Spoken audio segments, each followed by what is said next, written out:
اورنگ آباد سے ممبئی تک ترنگا ریلی کے بعد امتیاز جلیل کا ایک ویڈیو وائرل ہو رہا ہے. یہ ویڈیو سوشل میڈیا پر بڑی تیزی سے وائرل ہو رہا ہے، جس میں یہ دیکھا گیا ہے کہ کس طریقے سے رام گری مہاراج کے آشیرواد لینے کے لیے امتیاز جلیل وہاں ان کے پروگرام میں پہنچے تھے اور وہاں جو ہے ان کا استقبال کیا تھا. بتا دیں آپ کو کہ جس طریقے سے امتیاز جلیل نے اورنگ آباد سے ممبئی تک کیا سفر کیا، ترنگا یاترا کی اور رام گری اور نتیش رانے کو گرفتار کرنے کا مطالبہ کیا. اس کے دوران جو ہے وہ ممبئی تک پہنچے، لیکن ممبئی کی سرحد پر ہی انہیں روک لیا گیا اور میمورنڈم لے کر واپس بھیج دیا گیا. جس طریقے سے آپ کو یہ بتایا کہ یہ پورا جو ڈرامہ ہے گستاخ رسول رام گری اور نتیش رانے کو گرفتار کرنے کے لیے جو ڈرامہ کیا گیا، جبکہ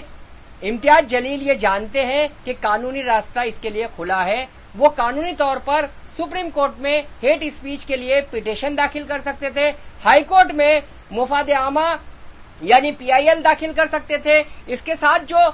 FIR درج ہوئی تھی اس کو ایک ساتھ لے کر باضابطہ طور پر سپریم کورٹ کا رخ بھی کر سکتے تھے، لیکن امتیاز جلیل نے ایسا نہیں کیا کیونکہ مہاراشٹر الیکشن قریب ہے. ایسی صورت میں مسلمانوں کو سڑکوں پر لا کر امتیاز جلیل یہ بتانا چاہتے تھے کہ کس طریقے سے MIM جو ہے مسلمانوں کو سڑک پر لانے کی حیثیت رکھتی ہے. جس طریقے سے یہ پورا معاملہ ہے گستاخ رسول رام گری پر کارروائی کا مطالبہ ہر مسلمان کر رہا ہے، کیونکہ مسلمانوں کا عقیدہ ہے آپ صلی اللہ علیہ وسلم کے ساتھ اور آپ صلی اللہ علیہ وسلم کی ذات اور ناموس کے لیے وہ اپنے سروں کا نذرانہ پیش کرنے کے لیے بھی پیچھے نہیں ہٹتا. لیکن جس طریقے سے اس معاملے کو لے کر اب سیاست شروع ہو گئی ہے، جس طریقے سے نوجوانوں کو ورگلانے کی کوشش کی جا رہی ہے، وہ سراسر غلط ہے. رام گری کو اور نتیش رانے کو اگر گرفتار کروانا ہے تو قانونی راستے سے عمل کر کے اسے گرفتار کیا جائے. جس طریقے سے بتائے آپ کو کہ رام گری کے خلاف کئی FIR درج کی جا چکی ہے، نتیش رانے پر بھی FIR کے جو ہے متعدد FIR کیے گئے ہیں، لیکن اب تک یہ دونوں کی گرفتاری عمل میں نہیں لائی گئی ہے، جبکہ سیاسی پریشر بھی اس میں معنی رکھتا ہے اور MIM لیڈر اسدالدین اویسی رکن پارلیمنٹ ہے، وہ بھی وہاں سے دباؤ ڈال سکتے تھے اور امتیاز جلیل بھی سیاسی اثر و رسوخ استعمال کر کے اس پر کارروائی کا مطالبہ کر سکتے تھے. باضابطہ طور پر امتیاز جلیل نے مطالبہ کیا ہے کہ دونوں لیڈران کو گرفتار کیا جائے، اس کے ساتھ مفتی سلمان اظہری کو رہا کیا جائے اور جو نفرت انگیز تقاریر کرتے ہیں اس کے لیے قانون تیار کیا جائے. 4 مطالبات جو ہے امتیاز جلیل نے کیے ہیں. جس طریقے سے یہ سارا ماحول کریٹ ہوا تھا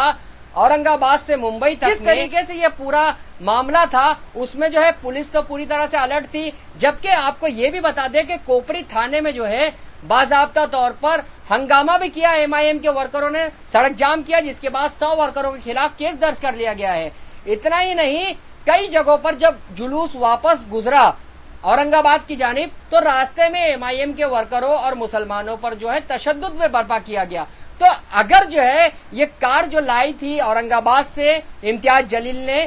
بابا بلڈر کی کار سے وہ ممبئی آئے تھے اور بابا بلڈر کی کار سے ہی وہ واپس اورنگ آباد چلے گئے، لیکن راستے میں جو تشدد برپا ہوا، راستے میں جو گرفتاریاں ہوئی، راستے میں جو گڑبڑی ہوئی، اس کی ذمہ داری جو ہے کسی نے نہیں لی. جبکہ جس طریقے سے نوجوانوں کو راستے پر لایا جاتا ہے، سڑکوں پر لایا جاتا ہے، تو یہ مسلم لیڈر کی ذمہ داری ہوتی ہے کہ وہ موب کو سنبھالے اور اسے قابو کرے.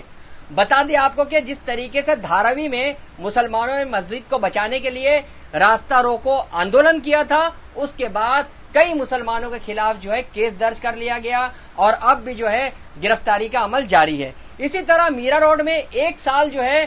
ہونے کو آئے ہیں، اب تک جو ہے مسلم نوجوان جیل کی سلاخوں کے پیچھے ہیں. ابھی جو ہے تھانہ کوپری میں بھی یہ معاملہ ہوا ہے. تو کیا یہ مسلم لیڈر قیادت جو ہے، کیا ان میں یہ صفات نہیں ہے کہ وہ جو ہے اپنے نوجوانوں کس طریقے سے احتجاج میں اگر وہ لاتے ہیں تو ان کی حفاظت کی ذمہ داری بھی ان کی ہوتی ہے. اگر کسی مسلم نوجوانوں پر کیس رجسٹر ہوتا ہے تو اس کیس کی وجہ سے انہیں کافی دشواریوں کا سامنا کرنا پڑتا ہے، ان کا پاسپورٹ نہیں بنتا ہے، انہیں نوکری میں دشواری آتی ہے اور وہ کوئی ملٹی نیشنل کمپنی میں کام نہیں کر سکتے کیونکہ فساد کا کیس درج ہوتا ہے اور ایسے میں جو ہے 2 فرقوں میں نفرت پھیلانے کا بھی کیس ہوتا ہے. تو آپ کو یہ بھی بتا دے